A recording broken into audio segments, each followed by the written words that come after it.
Assalamualaikum warahmatullahi wabarakatuh. Perkenalkan, nama saya Faiz Abdul Majid Assarofi ya. Biasanya dipanggil Assarofi itu asar-asar minum kopi ya. Jangan lupa minum kopi, ini kopi es boba. Nah, saya di sini ingin mau membuat video PPT tentang media BK. Apa itu tutorial media BK?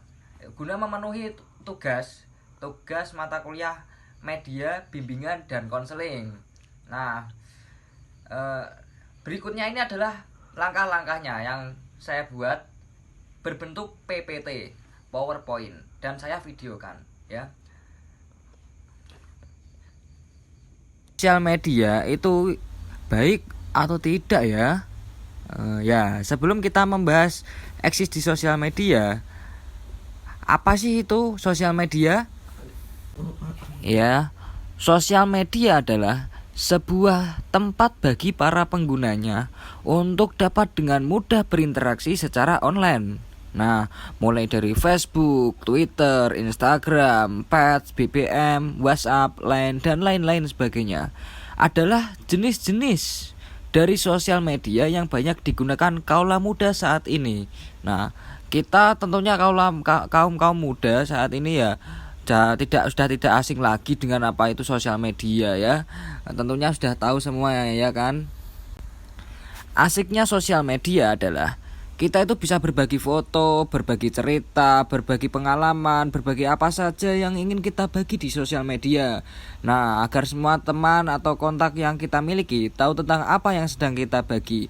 Contohnya bisa lewat Instagram Story, WA Story, dan story-story lainnya kan.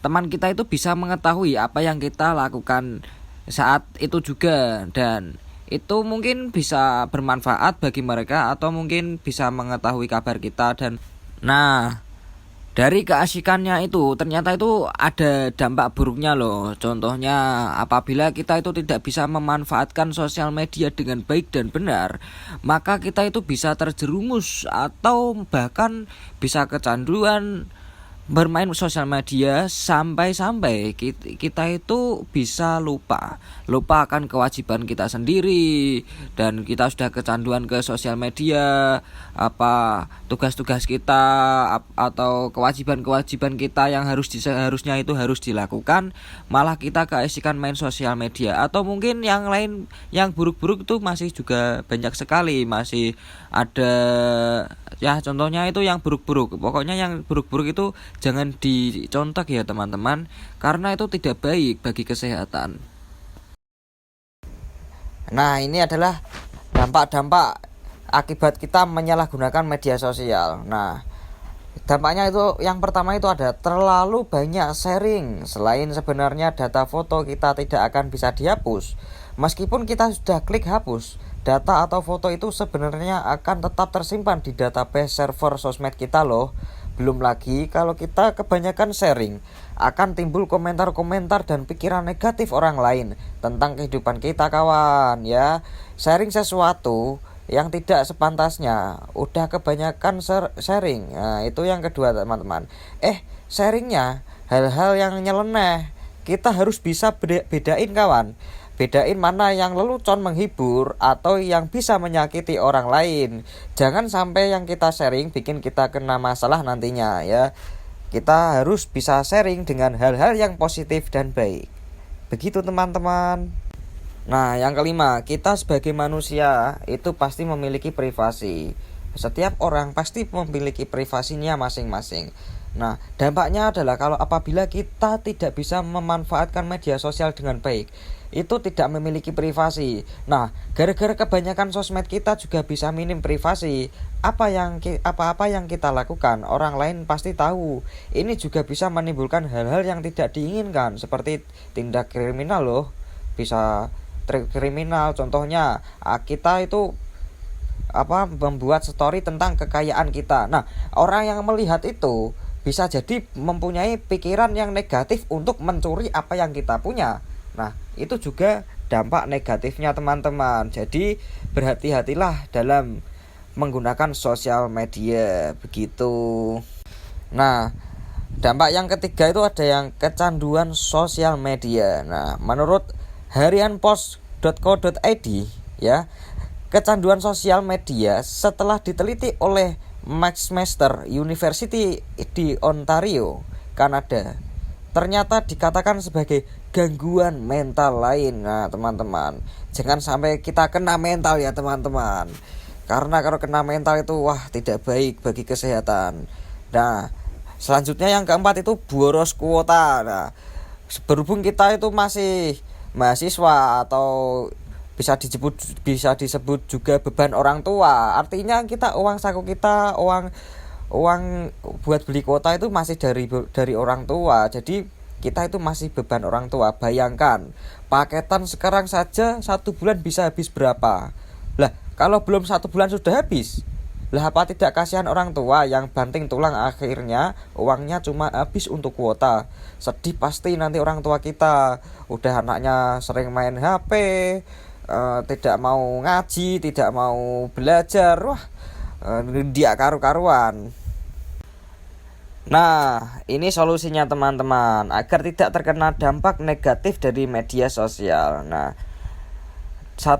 Batasi waktu di depan sosmed. Nah dalam 1 hari jika ditotal berdasarkan dari liputan6.com, kita bisa menghabiskan waktu 4 jam lebih loh untuk berinternet.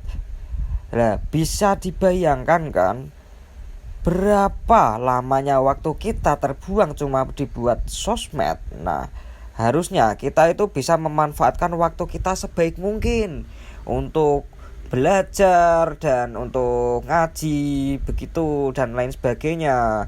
Nah yang kedua, agar tidak terkena dampak negatifnya, matikan paket data. Nah jika sedang di sekolah atau saat sedang belajar, matikan paket data internetmu kawan, karena sosmed itu akan selalu aktif jika internet kalian aktif. Dengan begitu juga bisa menghalangi kalian untuk membuka sosmed.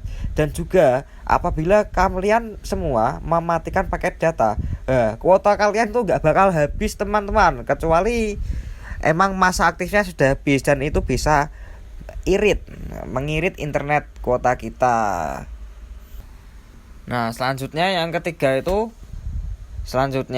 akses hal-hal positif. Nah selain ada hal negatif, banyak akun-akun sosmed yang share soal hal-hal positif loh kawan-kawan. Mulai dari pengetahuan sampai informasi yang belum kita ketahui. Contoh, akun YouTube, kok bisa layanan informasi ke 100 di FB atau akun IG motivasi. Nah akun-akun motivasi itu sebenarnya itu sangat banyak sekali teman-teman. Nah tergantung kitanya sendiri bisa memanfaatkannya ke apa tidak. Apabila kita bisa memanfaatkannya, berarti kita itu sudah bagus atau bisa memanfaatkan dengan baik apa itu sosial media, bukan malah berdampak negatif teman-teman. Nah kalau itu dilakukan bisa apa sih? Nah 1. Waktu bersama teman, keluarga dan kerabat dunia nyata bakal lebih banyak, lebih enjoy and free, lebih loss, pokoknya itu sangat banyak sekali manfaatnya. Yang kedua bisa hemat kuota, hemat paketan, hemat waktu, dan pokoknya sangat hemat sekali, karena waktu itu adalah sangat berharga teman-teman. Yang ketiga, hidup jadi lebih tenang. Hidup itu sangat tenang apabila tidak ada sosmed. Saya sendiri main sosmed itu juga sudah bosan teman-teman, karena dengan sosmed itu fokus kita itu bisa berkurang loh teman-teman. Nah yang keempat itu privasi lebih terjaga. Nah apabila kita matikan data dan jarang bermain sosmed, itu privasi kita bisa terjaga. Jadi kita aman Sulaiman bin Maman teman-teman. Nah ini manfaat lain sosial media. 1. Ajang bisnis. Jadi kita bisa berbisnis lewat sosial media. Contohnya kita memiliki barang. Nah barang itu mau dijual. Nah kita jual lewat mana? Nah kita bisa menjualnya lewat sosial media. Contohnya di Shopee, di Akulaku, di Tokopedia, di Lazada, di OLX dan lain sebagainya. Ya, lewat sosial media bahkan seorang anak SMA pun bisa membeli gadget lewat pendapatannya di online. Hanya dengan share-share dan posting barang dagangannya di Facebook, kita sudah mulai bisa belajar berbisnis di usia muda dan punya penghasilan sendiri. Begitu teman-teman. Jangan sia-siakan sosial media ini. Peluang-peluang untuk berbisnis itu jangan disia-siakan. Selaginya masih bisa, lakukanlah teman-teman, karena itu sangat baik dan bisa membuat diri kita menjadi mandiri. Yang kedua itu berbagi ilmu. Nah, kalau berbagi ilmu itu wajib teman-teman. Contohnya orang yang ilmunya bermanfaat. Nah, ciri-ciri orang yang ilmunya bermanfaat itu dibagi-bagikan. Nah, begitu teman-teman. Selain untuk mencari tambahan uang jajan, sosmed juga bisa jadi ajang buat kamu bagi-bagi pengetahuan loh. Nah, jangan salah. Banyak forum atau grup sosmed yang isinya membahas tentang informasi-informasi terkini yang terkait dengan pelajaran kawan-kawan. Lewat sosmed kita juga bisa makin pintar. Nah, bisa makin pintar kita belajar melalui sosmed juga bisa. Contohnya melihat YouTube motivasi, pelajaran, mata kuliah. Saya sendiri kalau sedang bingung mencari makalah-makalah atau berita-berita atau soal-soal yang sulit, itu saya pasti mencarinya di sosial media teman-teman, atau mungkin di internet. Dan internet itu pun juga termasuk sosial media teman-teman. Nah, begitu kurang lebihnya teman-teman.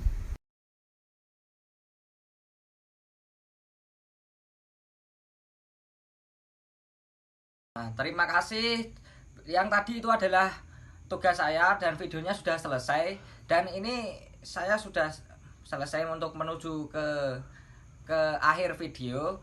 Nah, pokoknya teman-teman semua yang menonton ini jangan lupa like, share, komen, and subscribe, dan semoga bermanfaat bagi teman-teman. Nah, apabila bermanfaat video saya ini, tolong di like, komen, and subscribe, dan doakan saya semoga bisa lebih baik lagi dalam membuat video. Dan setelah ini ada video tentang langkah-langkah pembuatan PPT saya, dan video-video saya itu akan saya tampilkan setelah ini yang satu ini.